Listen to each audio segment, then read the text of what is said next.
खेसारी लाल यादव नाम है एक ऐसे संघर्ष का जिसने खुद से अपनी दुनिया बनाई है।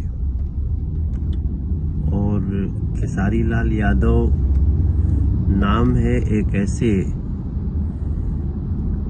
गरीब घर से निकले हुए बच्चे का जिसने कभी चुनौतियों से हार नहीं मानी। यहीं का एक बच्चा जो इतना दूर जाके 4 किलोमीटर दूर स्कूल में पढ़ता था, फिर वो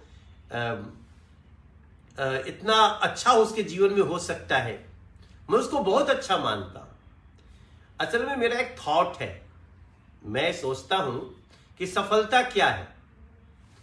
तो मैं ये मानता हूं कि सफलता सिर्फ खूब पैसा हो जाना या फिर खूब बड़ी बड़ी कोठियों में रहना,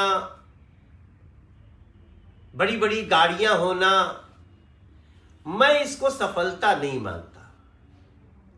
हो सकता है वो सुख हो सकता है, थोड़े समय का सुख हो सकता है, लेकिन जो संघर्ष में और जो आपका जो भी छोटा परिवार हो, परिवार में आपस में प्रेम हो, पुरानी से पुरानी दोस्ती बनी रहे,